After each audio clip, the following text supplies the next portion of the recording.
Joining me now, NBC News senior congressional reporter Scott Wong. Symone Sanders-Townsend, host of Symone on MSNBC, is here. She's also a former senior advisor to Vice President Harris. And Brendan Buck, a former advisor to Republican Speakers Boehner and Ryan. He's also an NBC News contributor. So, Scott, this is one of those, and I know we in some ways weren't surprised by it, but, you know, for a party that was so disappointed in how the midterms went, they've made zero changes. None. Not at all. Absolutely. And, you know, I think the lesson here is it's really hard to knock off an incumbent person. Right. Secondly, I think these are, inside politics, right? These are inside games. These are about relationships. And those are the things that we can't see. So while we see the results of the election, they didn't win back the Senate. They had a lackluster showing in winning back the House majority. Relationships matter. And so I think that is one of the big takeaways here is that Ronna McDaniel was playing the inside game. Mm-hmm. Mitch McConnell knows how to play the inside game perhaps as well as anyone in Washington. Yeah. And Kevin McCarthy, using a bunch of carrots was able to, lure some of those never Kevins back over to his side. Brendan Buck, it was interesting yesterday. Ron DeSantis very rarely likes to dip his toe into anything that might blow back on him, and he did. But I thought this was sort of a low-risk move for him because it sounds like he wants to say, well, I'm not the establishment. Sure. That's you, Donald Trump. Yeah.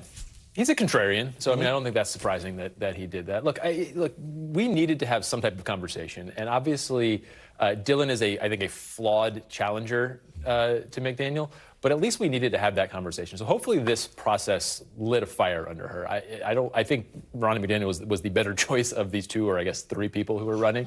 But at least now she has to confront that there's a lot of people who are unhappy with the leadership that we're doing. It is funny that the least supposed Trumpy of the three candidates was the one Donald Trump appointed. Right, exactly. I mean, you just get... Well, so she's stuck, right? Yeah. And all of them are stuck. Like, it is, and I very much believe this. Longest serving chair in history of the Republican Party.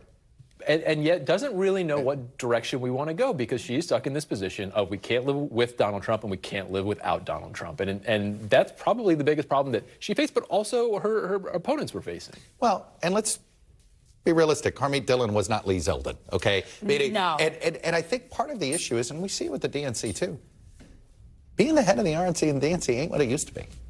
No, it's not, and I think it's look, Jamie Harrison is in a very different position than Ronna McDaniel is, right? Because the president of the United States is currently a Democrat, right. So he does not have as much leeway, if you will. But how powerful did Tom Perez feel? Well, right? And I don't mean that. No disrespect to Tom Perez. It's just right. The nature of these jobs now, I think.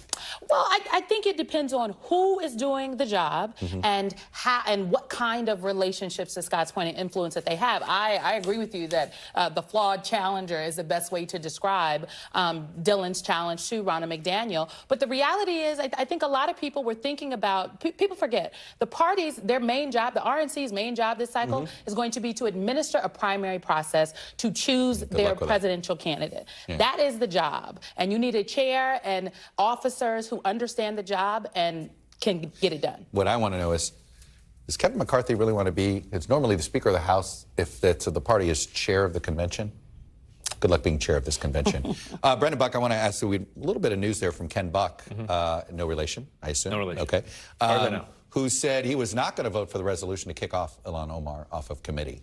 We're doing our own little whip count here. It sounds like McCarthy didn't have the votes for this. Yeah, I think what a lot of these members are finding is the things that they demanded from Kevin McCarthy actually doesn't have the support of 218 votes in the House. And maybe they'll be okay with that. But this is not the only example.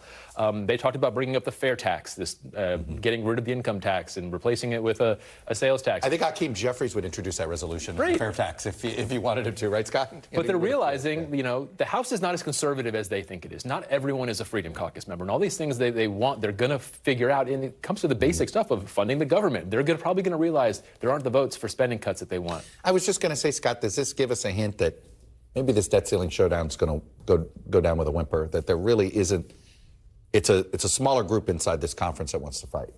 It's a smaller group in the House, the Freedom Caucus members, the hardcore conservatives, but with this narrow majority, those guys do have a tremendous amount of leverage. And so if they want to shut it down, if they want to, force a debt showdown, they can do it. They have the numbers based on what we know from this past speaker fight. Yeah.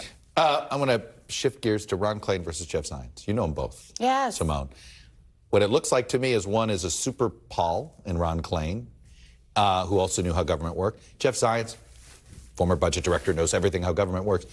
But you never thought Jeff Zients wanted to micromanage a presidential campaign. Right? No, and I don't think he'll be doing that, and I was given just gonna, everything. Is that what this is? I think so. Look, Jeff Zients, very capable manager, right? He knows the numbers. Well-liked. I've worked with Jeff, sat through some very interesting meetings with him. Ron Klain is someone that's known the president for a very long time. Just they're two different individuals, but also quite capable. I think Ron will be very missed in this White House. He played a lot of different roles, right? Ron Klain is somebody that could go out on television. Not only was he tweeting, he was going out on TV. He was actively involved in conversations in terms of how things are happening and getting done. Ron was not afraid to make a decision. I think Jeff Zients will be willing to make decisions, but it's very clear to me that the political side of some of the things that are happening as it relates to the president's impending presidential campaign, that will be ceded to, when it comes to the White House, folks like General Mally Dillon, currently Deputy Chief of Staff, and Anita Dunn. And that's who, it's sort of how David Plouffe, David Axelrod, and was split, I guess, Jack Lew at some point there. Scott, though, how would progressives have reacted if Jeff Zients was chief of staff in the first 2 years versus how they're reacting today? I'm not sure. Yeah. I don't know that. I say that because Ron Klain was sort of a protector of the progressive movement. Oh, I see. And Jeff Zients, I think, more of a center. Jeff Zients left is seen Democrat. more as Simone knows too well, more of a manager type figure. And so, yeah, much different than Klain. Klain was very popular with the progressive wing, was in regular contact, had the relationships on Capitol Hill. Zients, I think, not so many relationships on Capitol Hill, but he is a manager, and so he's going to be having a much different focus, and he'll let some of the other folks take on the political stuff. Given that he's not a tweeter, does that mean maybe he can have sort of conversations with a McCarthy or a McConnell that maybe Klain couldn't? It gives me a little comfort about the debt limit, which is, I think, the big issue of this year. I mean, he's a bit of a technocrat.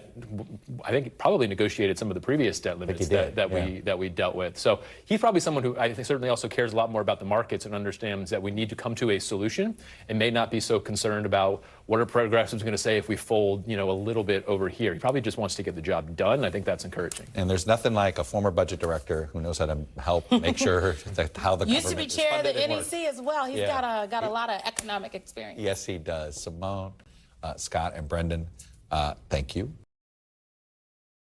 Thanks for watching our YouTube channel. Follow today's top stories and breaking news by downloading the NBC News app.